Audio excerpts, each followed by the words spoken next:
Hey everyone, today is the very first life before cancer video. Some of you had asked about, some of those things like, well, what else? What else is there besides cancer? Why, can we get some longer videos? Things like that. And someone also gave some suggestions of, well, we want to know more about you. We don't need to just hear, a day-to-day play-by-play of how things are going, but you could talk about other stuff, and that's okay. So that I very much appreciate because it seems like such an obvious answer, and I just hadn't really thought about it. I think one of the really important things that I wanted to talk about today about that is that it's very much a before cancer and after cancer. It's a very definitive line in how life changes once you have this diagnosis. And you would think that, well, there are a number of, the big stories that you hear of, someone's diagnosed with cancer and then they hop on a plane and start traveling the world and do this and do that. And that's all well and good, but that's not really what a lot of people are either able to do or want to do. And that's not what I did. And before my stage 4 diagnosis, it felt a little like it was still very scary and nothing that I wanted to have happen, but compared to the official stage 4 diagnosis, it was, I guess, a little easier to handle, but there was still this big, heavy block kind of weighing me down afterwards, where I was always thinking about, well, what if? So I thought I would start a little simple, and that was just how Josh and I met. I was a senior in high school, or going to be a senior in high school. It was the summer before.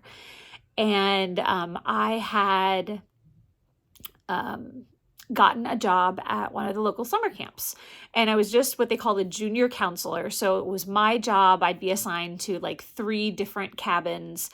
And I went around throughout the day and gave those counselor breaks. So I got to get to know a bunch of the different kids, and not just one cabin worth of kids, which I thought was awesome. I had so much fun with that.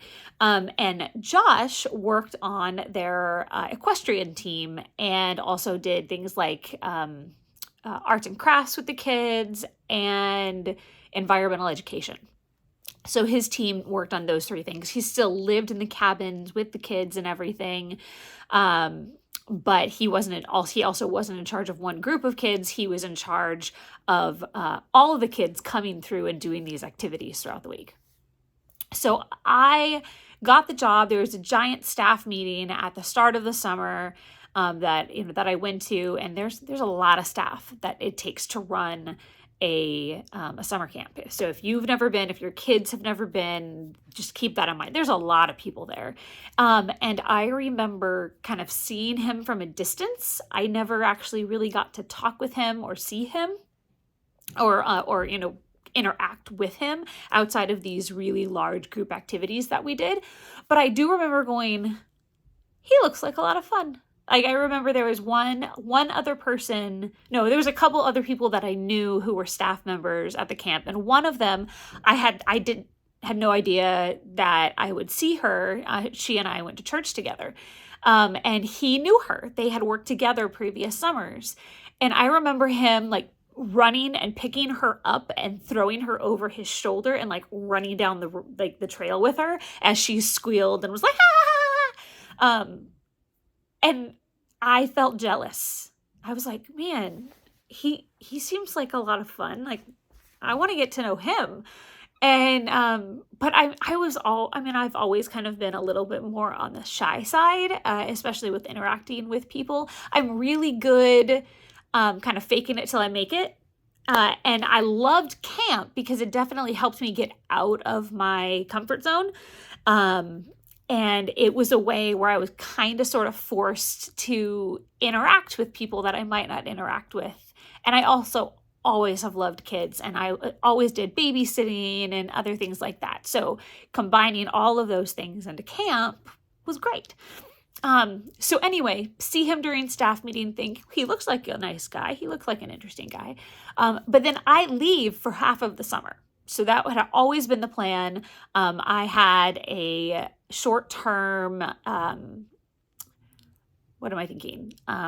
exchange program that I was doing, and I spent 5 weeks in Ecuador that summer. So I did staff training, left staff training, hopped on a plane, went to Ecuador for 5 weeks, then came home, and the very next Sunday, I returned to work and finished off the rest of the summer working at the summer camp. Very first week back, we, myself and Josh, end up being placed in the same cabin group, and it's the youngest cabin group. It's the second grade into fourth grade. Wait, is that right? Fourth grade to fifth grade. Yes. Anyway, regardless of the age range, we both end up in the same cabin group. And one of the things that the camp does is once a week, they would do a camp out, which was outside of the cabins. You would bring all of the kids and they get to sleep under the stars. Always a really fun thing. They would do a big bonfire.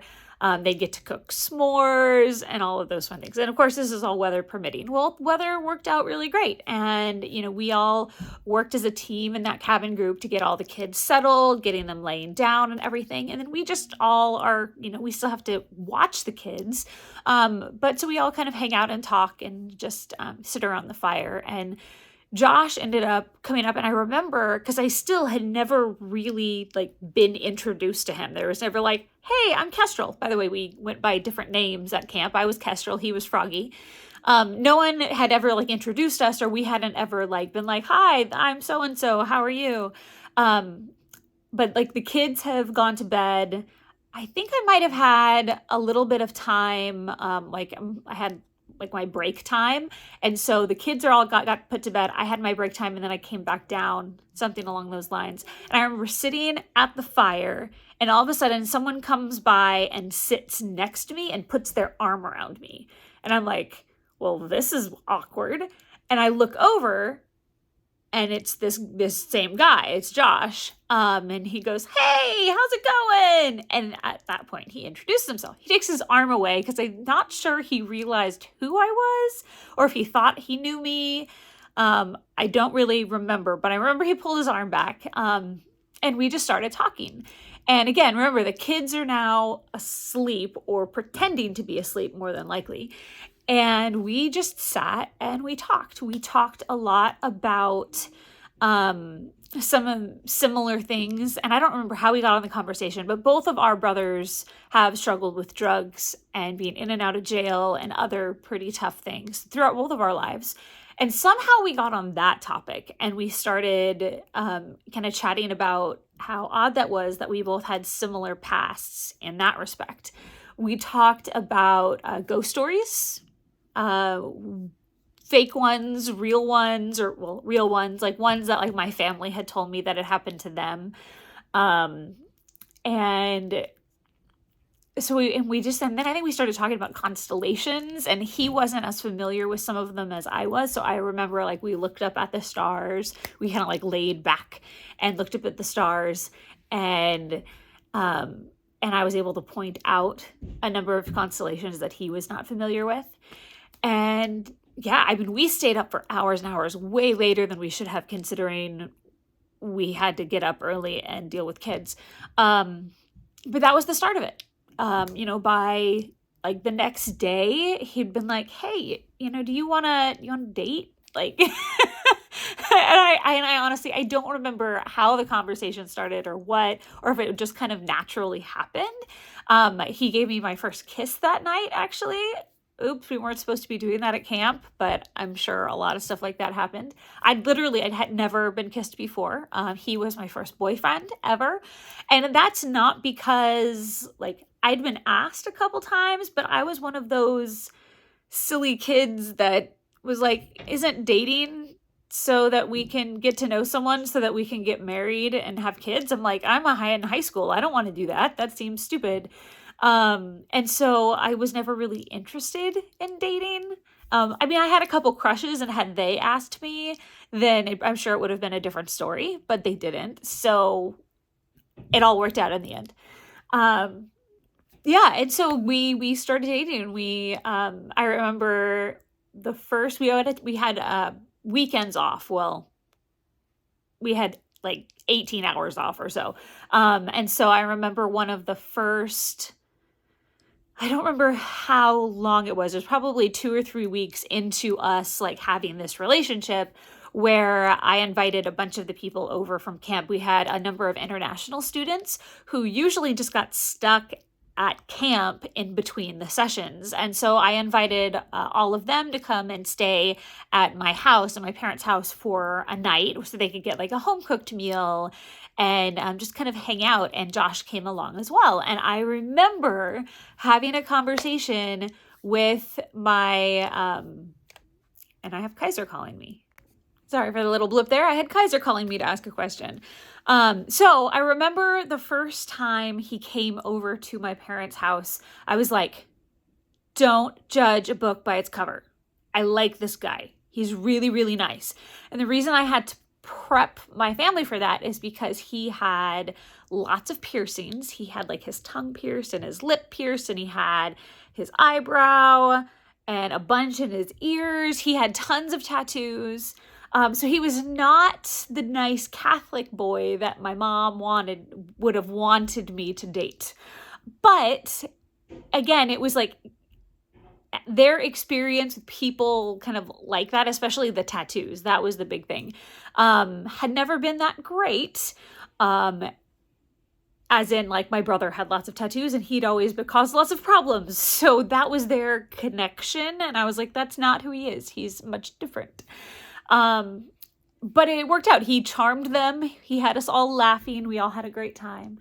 And things just continued from there. And we were never parted again.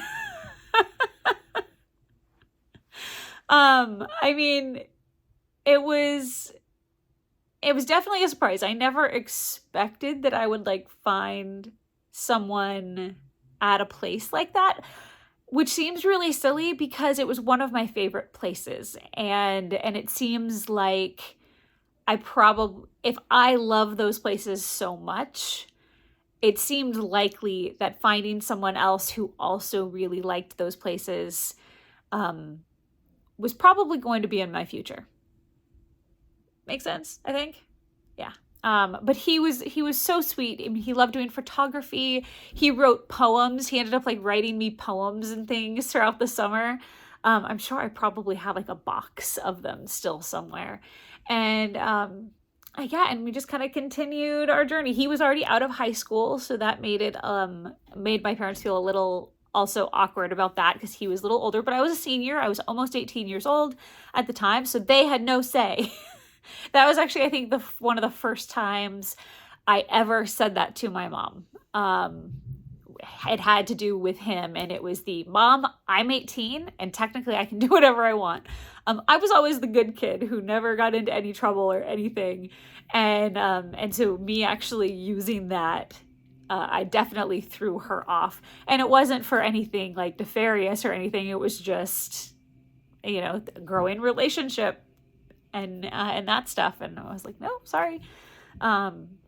So that is my story for today. But Sarah before cancer, meeting Josh, and being a little bit more carefree of a person, I think, at that point in my life. That has definitely changed. That's definitely a big change from then until now. Although in that particular case, I don't think cancer had much to do with it. I think it more just had to do with growing up, that, we tend to growing up as we get bogged down with adult responsibilities. We generally aren't quite as carefree as we used to be when we were young. And that definitely shows in the years that have passed as well. So, all right. Well, thank you guys for watching. I hope you found it entertaining. If you have any questions, definitely leave them in the comments below, and we will continue with these. If you have any suggestions on other things you'd like to hear or learn about my past, let me know also in the comments. And I'll see you later. Be kind, make good choices. Bye.